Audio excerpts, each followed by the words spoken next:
Today I'm going to talk to you about having your apiary in the floodplain.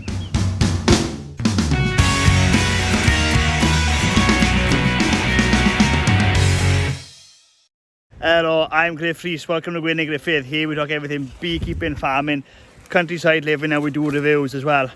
Now I'm down in Brechfa, one of my really early sites, and if I bring you around to a hive stand here, got some 5 hives on this stand, and if you look, it's a long way off the ground. So if we measure that up against my waist, I've had to build these hive stands waist high, and there's a very good reason for it. This site does flood, and it's a beautiful site. If you have a look around, it's wild garlic everywhere, wildflowers, bluebells, snowdrops. It's almost a semi-wooded site. There's a field just out there where I park, but in here it's a semi-wooded site. Now, I almost lost a hive here, and it was this one, and that hive was located on these bricks, and that's how I build most of my sites. I put these bricks down and just literally place the stand on top, and this site flooded, washed that away. That hive went underwater. It was just bobbing up. It was there for about a good 6 hours floating around like that. Came back next day, miraculously they lived, and there she is now. Now that queen has finally died over the winter. She survived a year after being flooded. Now I've introduced some eggs in there, and that's why there's no supers on that hive. We don't know whether she's going to survive or not, but I'm giving her the best chance of survival. Now let me show you how close I am to the water.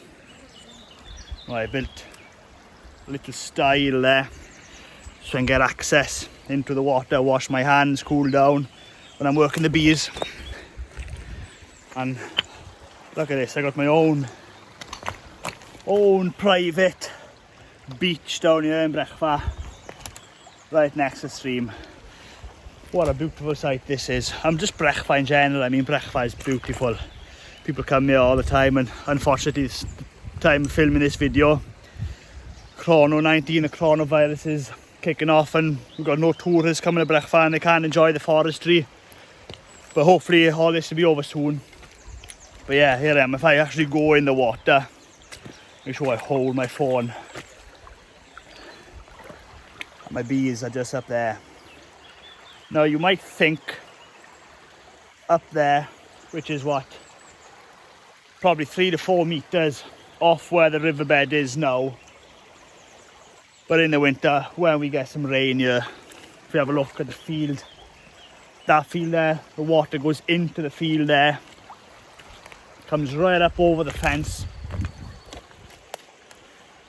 and it almost touches the top of the hive stand there. So that's 6x2 where I built my hive stand. The water comes almost to the top there, and luckily I knew that's how high I should have built it, because the father-in-law, he's lived here for a while and he's seen this river flood, and he told me the highest point he's ever seen that flood. And then I built the hive stands to his spec, to his knowledge really, because living here for 15 whatever years, he's seen this river go bad, and only once I've ever seen it go bad. But you just got to show, we got to take that into consideration of when you're placing your hives next to a river like this.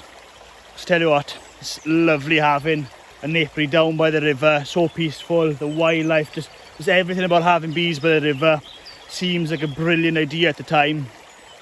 But you just got to make sure you know exactly where that high flood point is, and you make sure your hives don't flood, because luckily I haven't lost a hive here, but I have come close.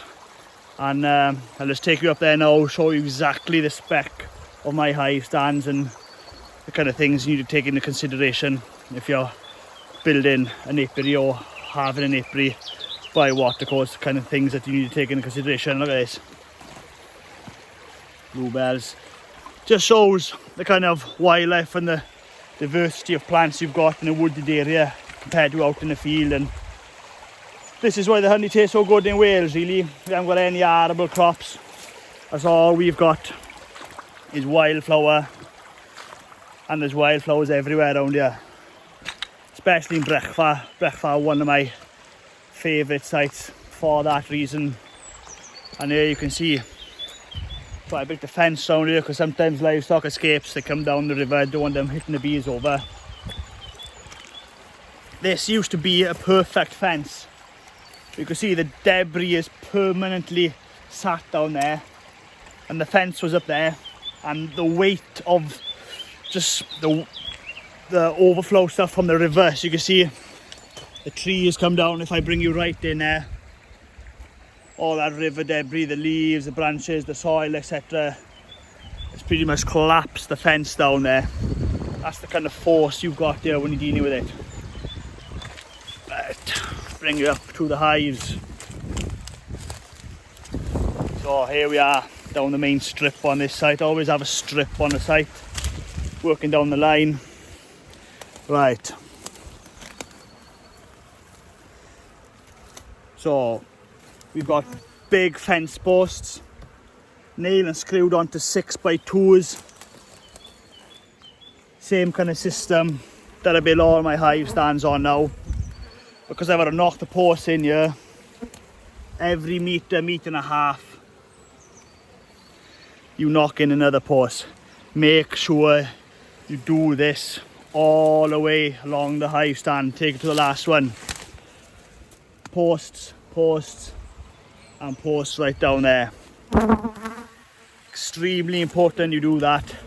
So I've seen some footage over Twitter and Facebook last winter, so the winter 2019, and the UK was hit really bad with some terrible flooding, and a lot of my good friends, people I know, they lost a lot of hives, lost a lot of bees, and just devastating to see, really. And you're talking beekeepers and bee farmers who have had their bees there for 10 plus years. The floods we had in 2019 was with the worst everybody's seen, and people got caught off guard just because they haven't seen that kind of water before, and it was a world record, or not quite a world record, but a record level of water on those sites that not even an experienced guy living there for all those years could have dreamt or thought that the water could have reached that level. So that's my tips, really. Nothing wrong with having an apiary down by the river. You get a lot of honey, a lot of wildflowers down by rivers. It's a fantastic place to have bees. But when they're in the floodplain, you make sure your hive stands are extra strong and very, very high. And if you can talk to the farmer or the landowner, ask him how high has he ever seen the water there. Go to that level, and if you want to be extra safe, go a little bit higher. And that's what I've done here, and luckily this site's worked out well for me. But the only problem with having high stands is if you're not tall like me. This hive now has only got 2 supers on, another 2 on this, I'm going to be struggling. So I've had to build a little stand down here. I'll show you my stand now. Show you some bees en route. Bees loving this early spring we're having. Hives having 2 supers on before me. I mean, that's pretty much unheard of in my part of Wales. Flip. No, I can't flip the camera around anyway. So I've built this, and that's all this is just a little stand I've built out of scrap wood, 4x1s, and some 3x3 posts, just what I had laying around. I built this out of tannalised wood, and I painted it. Put it out there for you to see a bit better. Starting to rot a little bit, but that's how I do the bees on this site. It's a bit of a pain, to be honest with you, but I've got a lot invested in this site. Really like this site, and if I just got a stand on there to get better access to the hives, then that's what I've done, and so far it hasn't been a problem. I wouldn't take on a site like this again though, out of experience. It is a lot of work, stepping up and down on this, moving back and forth. But when you come down here on a nice day like this, you see the view and you see the flowers and the bees are working, the sun's in your eyes. and you think, oh, it's not too bad. It's just when the winter comes and high floods come, that's when you start thinking or double guessing yourself, was it a good idea? And that's it. That's all the tips I've got for you if you're going to have an apiary down by the river. So if you follow those steps, I can't guarantee you're not going to have a problem, but you're definitely going to reduce your problem. And that's it. That's my tips for today's video. Well, if you like this video and you want to watch more of the same kind of content, then please subscribe to my YouTube channel. I try my best to put a new video out every week. Thanks for watching.